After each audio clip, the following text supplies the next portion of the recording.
All right, first and foremost, give all praise to you. How about Shema Shabbat Thumb and giving sincere greeting to the brothers and sisters scattered across the four corners, teaching this word with sincerity and charity. Brother Phineas, Prince of Power Israelites. Another short lesson for you today. Going over John 7:35. All right, and this is refuting one West Israelism, a lot of camp doctrine, pretty much. And not just saying, oh, that all of it's trash and we need to do away with it. That's not the context of this series. The context is more so just clearing up some of the precepts that we're using out there on the camps so that we can teach this thing with sincerity and charity, and really, you know what I'm saying, hammer down the doctrine, because there are a lot of loose ends. There are a lot of things that we're doing that I see that are problematic. And when we see these things, we got to bring these things out. You know what I'm saying? Reproof and correction is the love. And we got to appreciate each other when these things come. So just like I appreciate, you should appreciate if I appreciate correction. So if you feel I'm going off, just hit the comments. Hit the comments or lead me to a video or lead me to a lesson that, shows that I am in error. In this correction, in this reproof. Other than that, man, we should be saying thank you. We should be grateful for brothers and sisters going in there and trying to fix these things, trying to iron these things out, so that we can get closer to unity. Because once we iron these things out, there's just no refuting it, and we can go on to the next topic. And we have a lot of, we have we getting to the point we have as many doctrines and, just as the Christian church has denominations. You know what I'm saying? So we all have our disagreements here and there, but we start knocking them down one by one. We can come closer to that unity that everybody envisions for Israel. But it got to be done decently and in order. We can't just be around here believing in one thing and then you believing in something else and you believing in something else. But because I'm on your platform, I ain't going to say this and I ain't going to say that and da. We can't do that. And your spirit shouldn't allow you. Your spirit should be a little vexed about doing things like that. But let's look at John 7:35. But before we do that. But that's not a Jew or a Greek. 7:35. I got it. But the Chinese. Ask the teacher, can you bring it out? Go ahead, brothers, get your precepts. This is the book of John. Listen. This is the book of John, chapter 7, and verse 35. That's right. Then said the Jews among themselves, whither will he go, that we should not find him? Will he go unto the dispersed among the Gentiles and teach the Gentiles?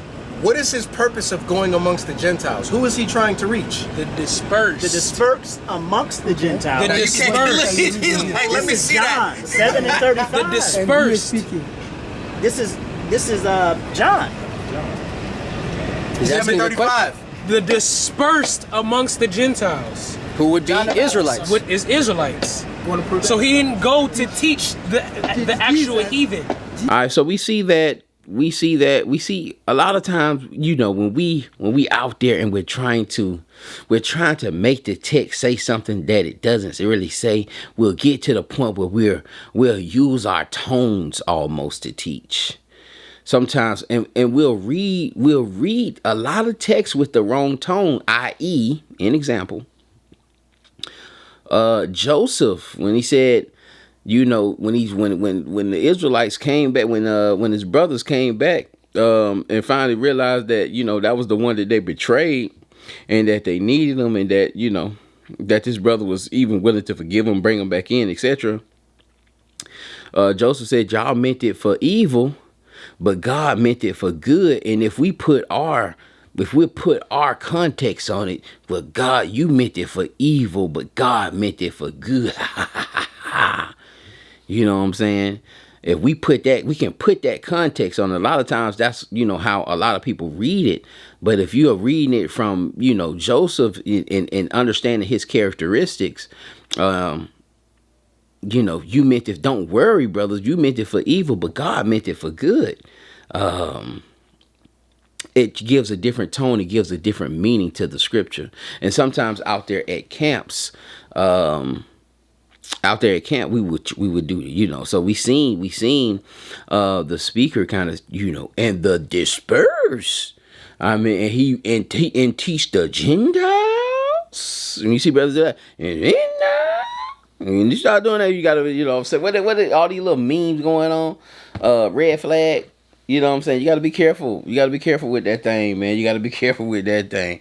But sometimes, you know, sometimes it be on point, but just be mindful of that. But let's look at this text, man. It says, then said, John chapter 7 and verse 35, it says, then said the Jews among themselves, whither will he go that we shall not find him? Will he go unto the dispersed among the Gentiles and teach the Gentiles? And so what we're really here, but if we'll read it, will he go to the dispersed among the Gentiles and teach the Gentiles? And so what we're trying to do is trying to make the dispersed, and you see here on this slide we have here, you see the dispersed equals scattered Israelites. All right, among the Gentiles, which is Helen, which is the Greek word Helen, among the Gentiles. So we have two different people here. We have the dispersed, which are scattered Israelites, and then we have Gentiles, which are other nations, you know, are heathen nations. All right, and teach the Gentiles, and we're trying to make that disperse those scattered Israelites. We're trying to change the definition of Gentiles, which we have in the second part, into scattered Israelites. And you just like, you can't, there's no way you can do that. That's like, you know, you just completely pulling that out of thin air, really. But you're only doing that because you have a pre-notion in your head when you're reading this text that Gentiles can be Israelites, and that the northern kingdom is, you know, a lot of these Gentiles are northern kingdom, are Israelites who have lost their identity. Okay, and so we going into the text with that pre-notion, and so our brain just can't fathom, like, this can't be what this actually says. But this is it, man. It says, then said he among themselves, whither will he go that we shall not find him? Will he go unto the dispersed among the Gentiles and teach the Gentiles? And so when it says, it is really just two parts. Will he go to the dispersed among the Gentiles? That's one thing. All right, that's one thing. Will he go to the dispersed with among the Gentiles? Now, if that was the only thing there in that sentence, we would understand that they're saying, will he go out to the dispersed among the Gentiles and kind of wake these people up and give them the gospel of Christ, or give them the gospel of Yahushua? That's one action. Okay. Will he go to the dispersed among the Gentiles? And then the second part is, and teach the Gentiles. And then also teach the Gentiles while he's out there. And so that's two parts. It's almost like, will he go to the fast food restaurant and make a hamburger and make some fries? Will he go to the burger shop? Will he make a hamburger and make some fries, man? Will he go to the donut shop and make a donut and make, you know, some Twizzlers? I don't know. You know what I'm saying? But it's two parts there, and it's clear to see. But we look at some comparative text. My favorite other sword outside of the KJV translation is the NLT, and we'll say what it says here. John 7 and 35. Watch what it reads. 7:35. It reads, the Jewish leaders were puzzled by this statement. Where is he planning to go? They asked. Is he thinking of leaving the country and going to the Jews in other lands? Maybe he will even teach the Greeks. Okay, you know what I'm saying? See, maybe he will even go teach the Greeks. Will he go is he thinking of leaving the country and going to Jews in other lands? Maybe he will even teach the Greeks, because we got to understand that these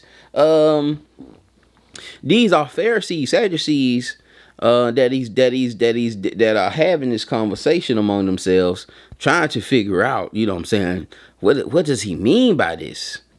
And so we see, even, you know what I'm saying, we see in the NLT that is very clear, and you can look at some other texts to do that. But yeah, man, that's just a bad exegesis on that.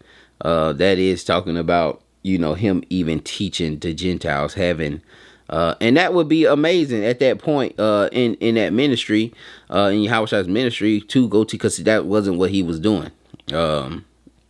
That was, you know what I'm saying, that was just something off. And so, it's almost a little facetiousness there in that questioning, in that line of questioning, which always was with a lot of times was with dealing with these Pharisees and Sadducees. All right, so I hope this thing was edifying, man. I hope we got a little something from this thing. It says, then said the Jews among themselves, whether will he go that he shall not find him? Whether that we shall not find him, will he go unto the dispersed among the Gentiles and teach the Gentiles? Will he go to the dispersed that are among the Gentiles and teach the Gentiles? That's two different things, two different people. Will he go to McDonald's and make a hamburger and make some fries?